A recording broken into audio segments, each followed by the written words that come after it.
Welcome back, agents. Today's explainer is your absolutely essential tactical launch briefing for Year 8, Season 2, Into the Dark. We're distilling every single thing you need to know about this massive update into one quick strategic debrief.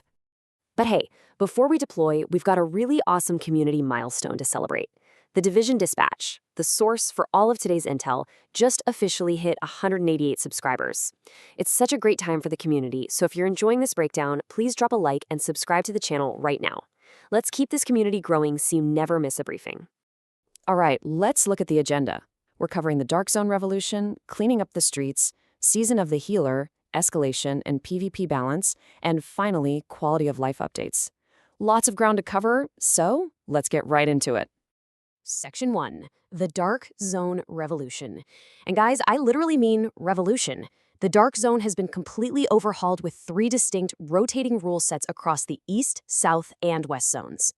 This completely fractures the traditional farming strategy. On one hand, you've got the toxic Dark Zone. This is a totally safe PvE-only haven capped at 12 agents, where hunters actually guarantee an exotic component drop. It's an absolute goldmine if you're a solo console player or just want to farm in peace. Then you've got the balanced Dark Zone. This one strips away all your SHD watch levels and expertise upgrades. It totally levels the playing field, right? So pure tactical skill dictates who wins the gunfight, not just who has the most hours logged. Plus, it rewards you with a massive 200% Dark Zone currency yield and double currency from deconstruction. High risk, for sure, but totally fair. Now, for the purists out there who love that classic, chaotic vibe, don't sweat it. The classic Dark Zone is staying fully intact. This is the original PvPvE experience with your full power enabled.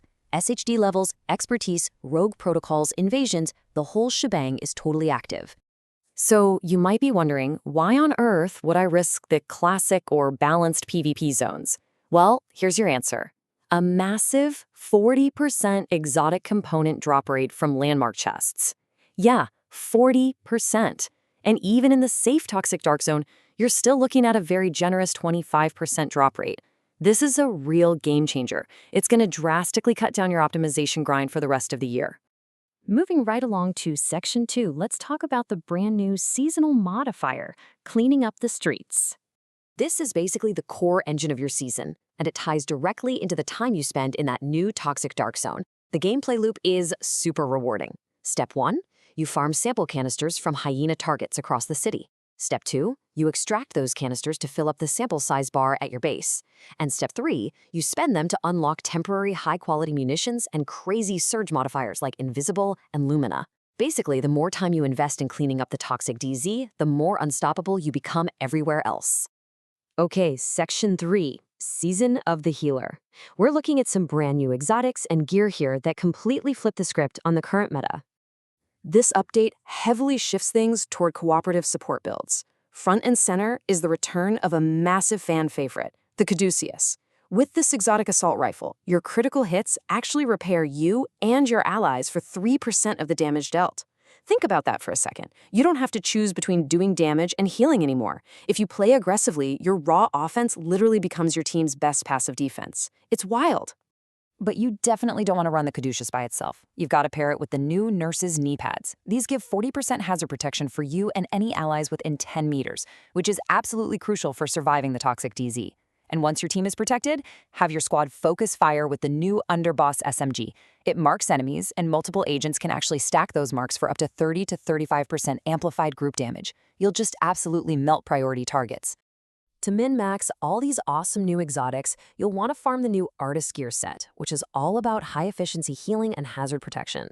Combine that with the Edelweiss brand set for those rapid skill cooldowns and efficiency, top it off with a Benefactor-named chest for perfect empathic resolve, or the Mama Badger-named backpack for perfect safeguard, and you're essentially an unkillable tactical medic. All right, Section 4, Escalation and PvP Balance. Let's get into the crucial operational data.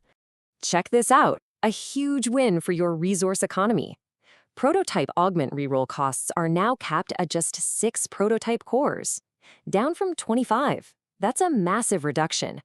On top of that, completing escalation tiers 5 and above now guarantees you an exotic component. Your grind just got immensely more respectful of your time. Now brace yourselves, because Phase 1 of the massive PvP Balance Pass is here. and it's bringing over 300 talent changes to the Dark Zone and Conflict. Heartbreaker is taking a brutal, but honestly necessary hit.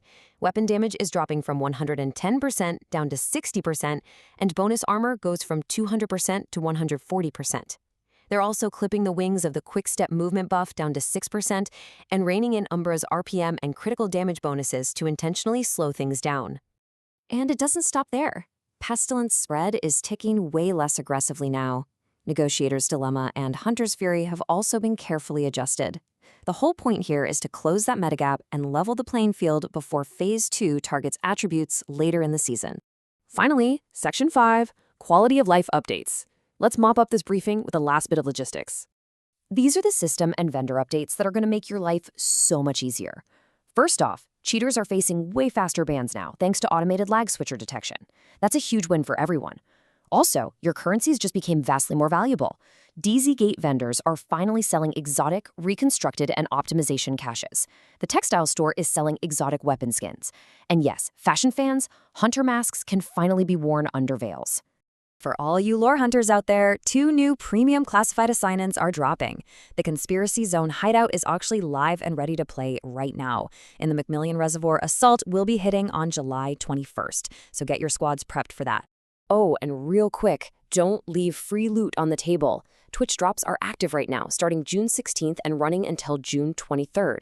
Just watch 4 hours of partnered streams during this window and you'll secure exclusive Hyena-themed patches, skins, and a free exotic cache. And that wraps up our Season 2 explainer. Between the totally revolutionized Dark Zones, the massive shift to this cooperative healer meta, and those highly anticipated economy buffs, it's basically a whole new game today. So I've got to ask, what's your plan? Which of the 3 Dark Zone rule sets are you dropping into first? Are you going Toxic, Balanced, or Classic? Drop a comment below and let me know. I'll see you out in the field, agents.